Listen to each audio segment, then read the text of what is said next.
Hello, I am Fantastic and Fantastic, and today I'm going to be talking about the new version 18.7 update that has just gone live in North America, along with the new evolutions / upgrades for existing cards. So, maintenances can be sad when they are obviously occurring, but afterwards there tends to be like a little influx of new content, and that always gets me quite excited.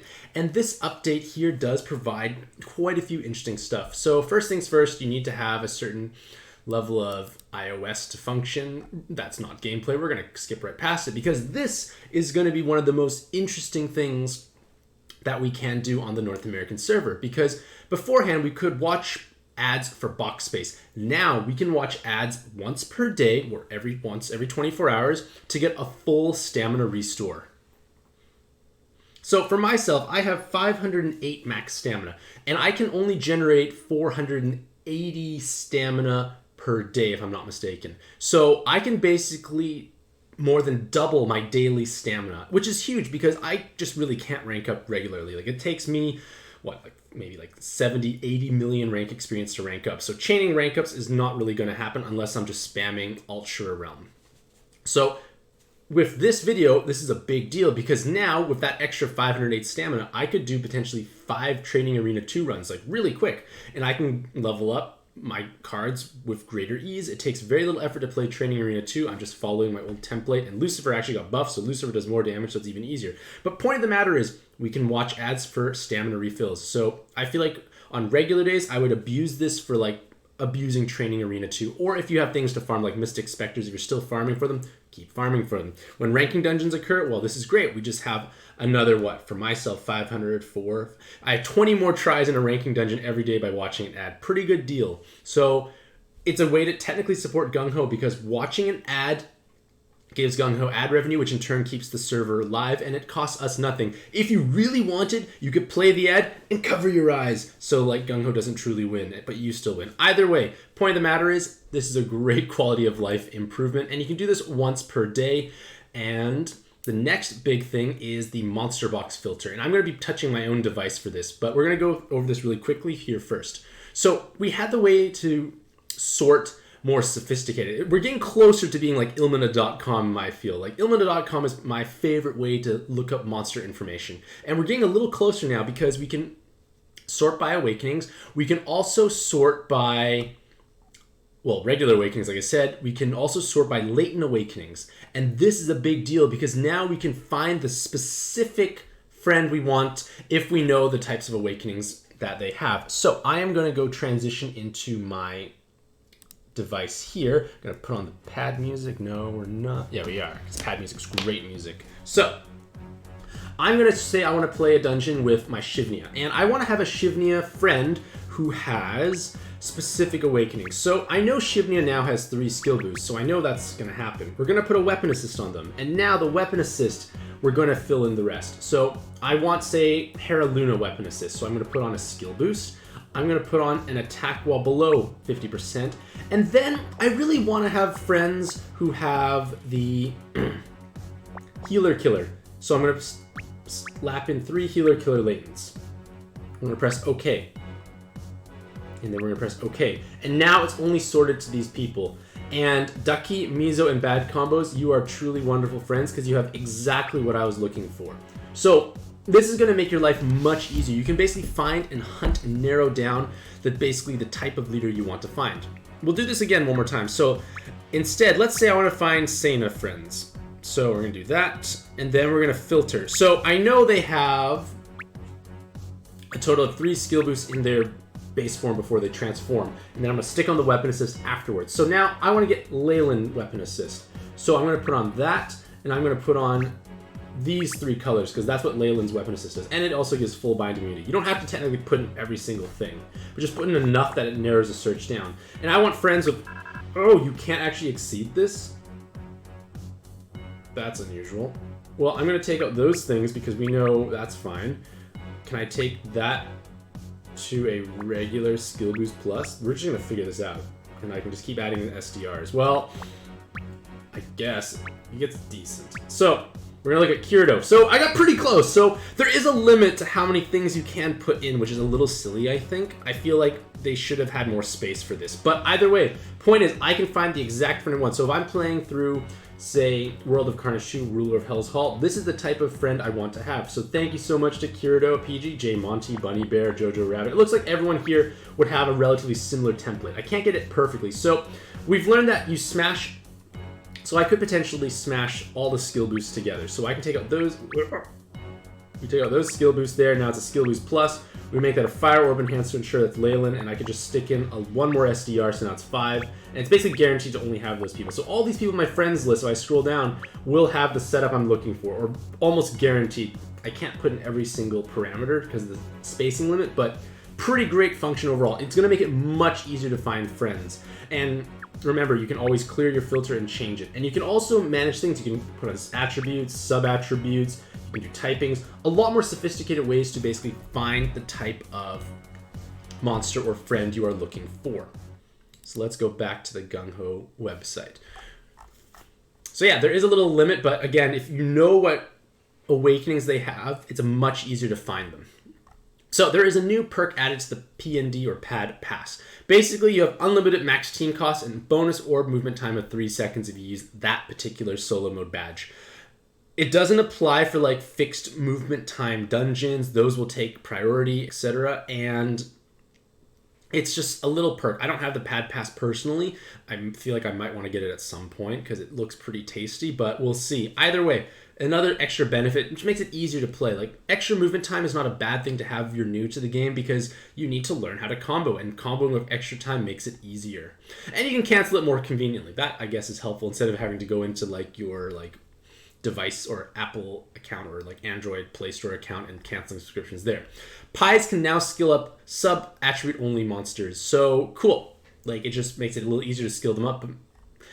This new awakening is quite spicy because you are now able to add bonus damage for the whole team passively. It's different than Rose because Rose means you have to connect at least 6 or 7 on 7 by 6 horizontally, and it can have things branching off of it to give bonus damage. And Rose amusingly got buffed. But for this type of awakening, it gives you bonus damage for each subsequent combo made after the first that's the same color. So right now, the biggest notable card to have this is Christmas Gremry. She was missing those 2 awakenings at the bottom.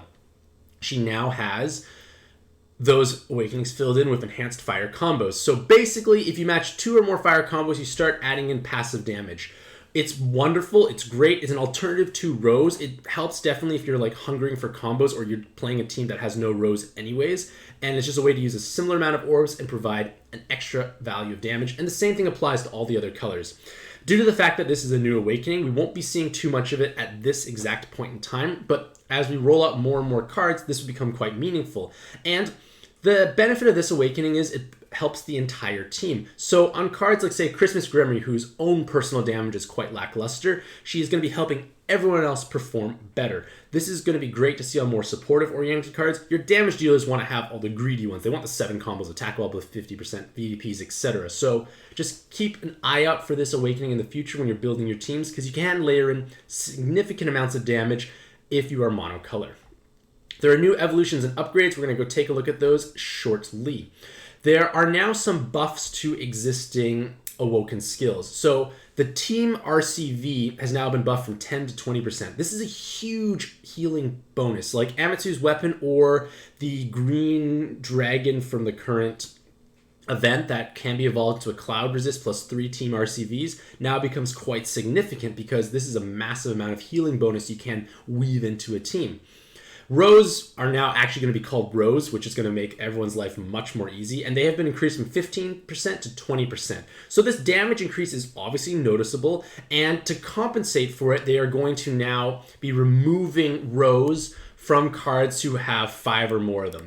They're still going to retain a very similar amount of damage output, if I'm not mistaken, but it gives you room for extra awakenings. So a couple of cards that I took a look at right now, like my Blue Odin and Lampede, like Lamp once he transforms, both of them have lost a row. So now they only have 8 out of 9 awakenings. So maybe in the future, Gung-Ho will squeeze in 1 more awakening for those cards.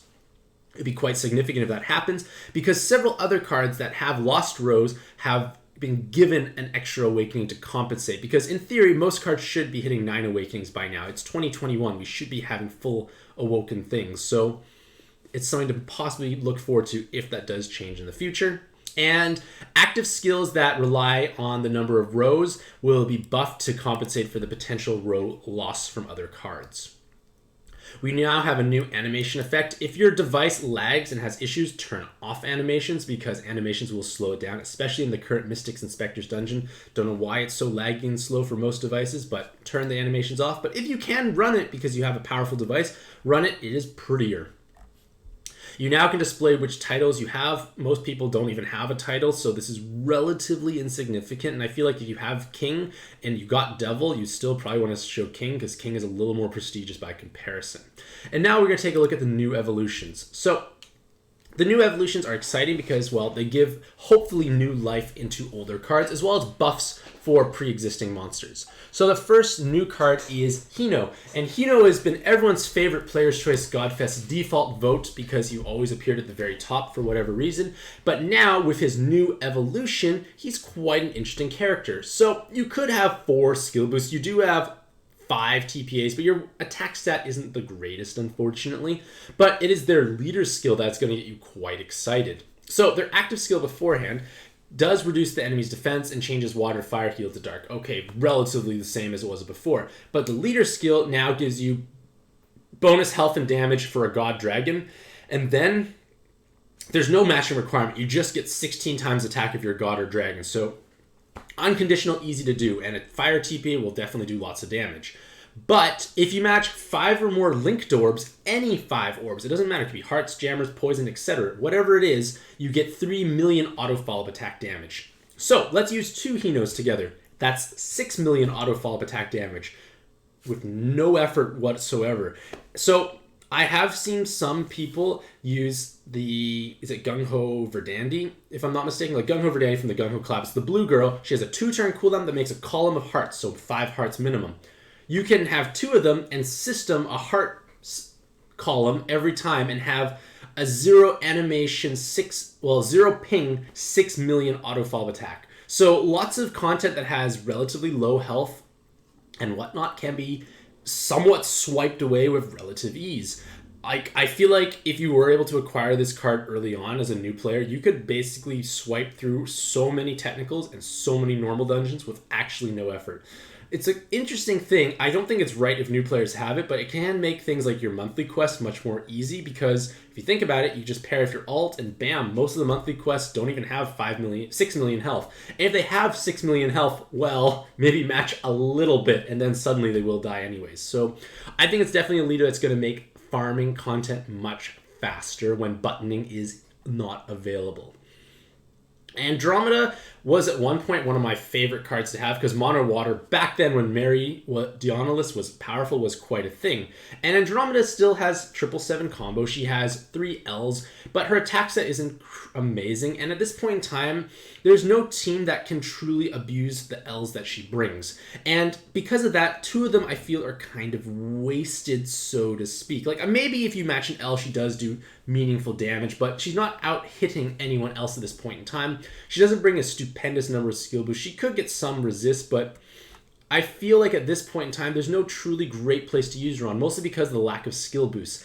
And the reason for that is, like, transforming cards are just the strongest things out there as a general blanket statement. And if you're using a card with lower number of skill boosts, you're sacrificing using a transforming card. And generally speaking, a transforming card will have much more output, because Andromeda's active changes fire to water, light to heal, jammer, and poison to wood. Like, it's a relatively okay active skill, nothing truly special, but it doesn't technically counter mechanics. We can resist jammers, we can resist poison orbs from appearing, but we can't necessarily resist awoken skill binds without an active skill intervention. So if it provide a counter to a meaningful metric, maybe you could justify using them. But at this point in time, I don't feel that they are truly going to be that meaningful. Like, perhaps you can argue that with 5+ water orbs, you can easily hit many combos, you can get 3 or more combos, but there are many leaders who can hit combos with relative ease, so I don't think she's anything truly magical at this point in time.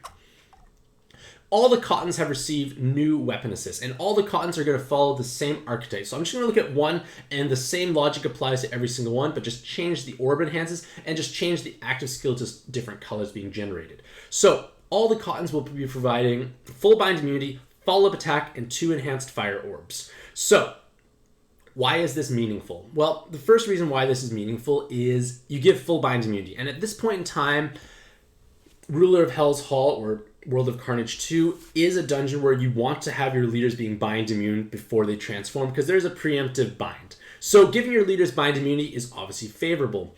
Now, the reason why Leyland's weapon is so popular is because it gives you the full bind immunity, and it gives a skill boost along with the orb enhances for that color. So you get technically 3 orb enhances with Leyland weapon assist, but it's 1 red, 1 green, 1 yellow, whereas the Cotton is 2 red, so a bit more concentrated, which is nice for Cotton, but the inclusion of skill boost is generally going to make it more accessible. Exception to this would be if you don't have a way to add follow-up attack efficiently to your team, and that can definitely happen in Shura too, because for myself, I get it through Christmas Grimoire Super Waking.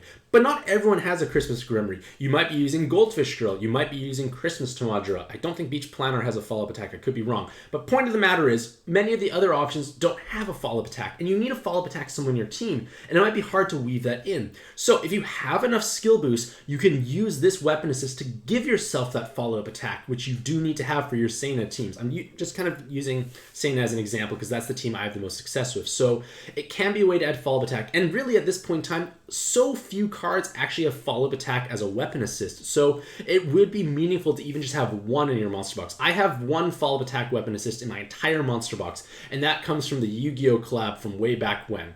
So this definitely gives you more options, but the bind immunity can be quite meaningful, and at the same time, if it's on your leader and your friends take you, it might help them because then they don't have to rely on follow-up attack, because if it's on a leader, it applies to the whole team.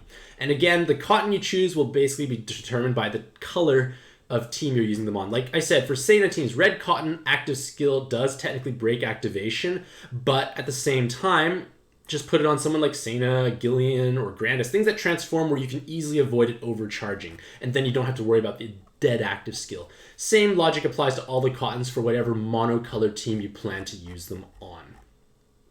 We now have Pixel Wizards. So we have quite a few new Pixel cards, and it seems to be the trend that Pixel cards nowadays come with lots of killers. So Pixel Layla can get a Dragon Killer and Attacker Killer Super Wakings, but it still doesn't bring her up to 3 killers of any one particular kind.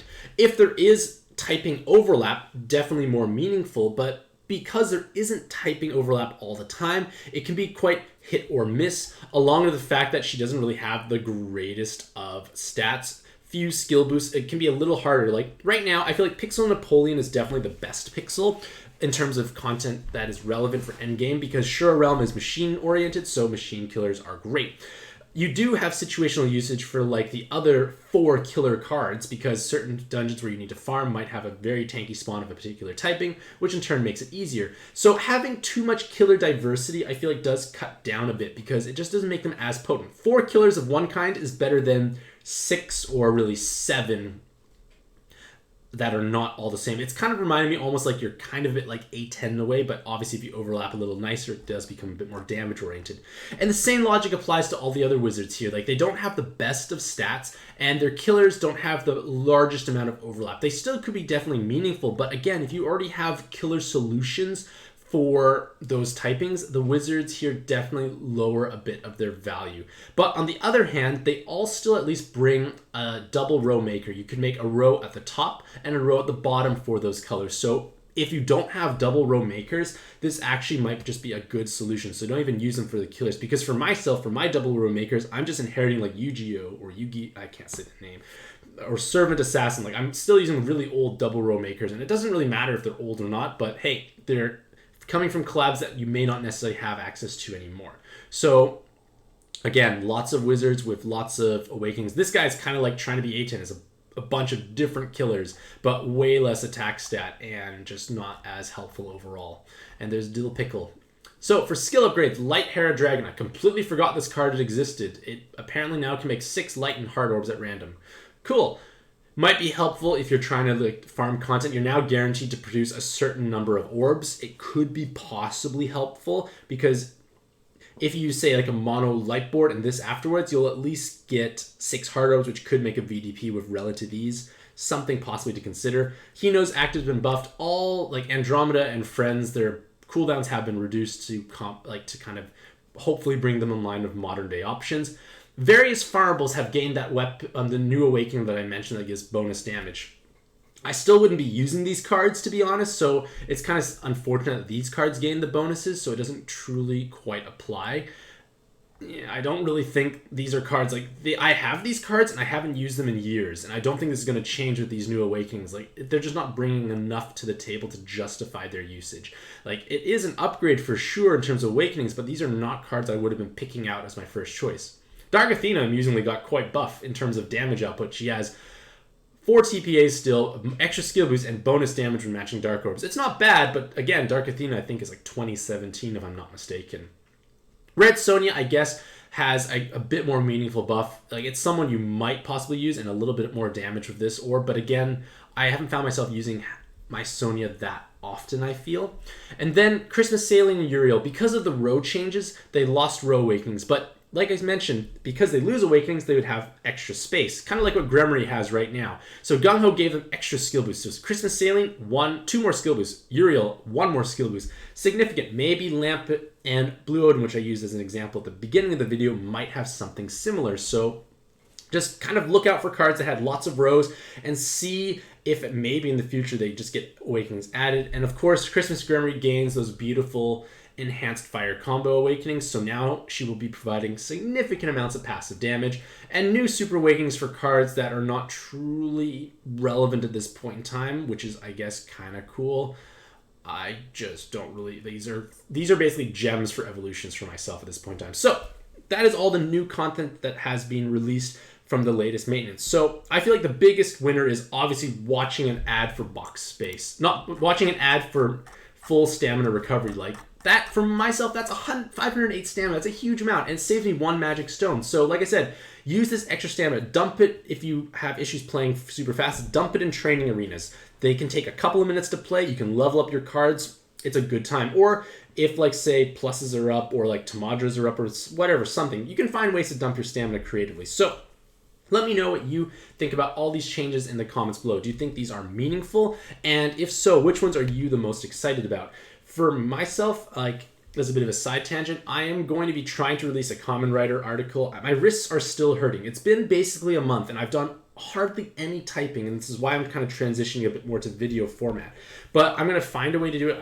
Voice to text doesn't seem to always pick up my voice that well, I found. Maybe I possibly slur. Maybe I just need to enunciate a little stronger. But either way, I'm going to find a way to somehow create an article for it. And if not, I do have possibly some friends I could ask for assistance and borrow their hands, so to speak. But either way, hopefully you all have a fantastic day. I wish you all the best luck in your own pad adventures, and happy puzzling.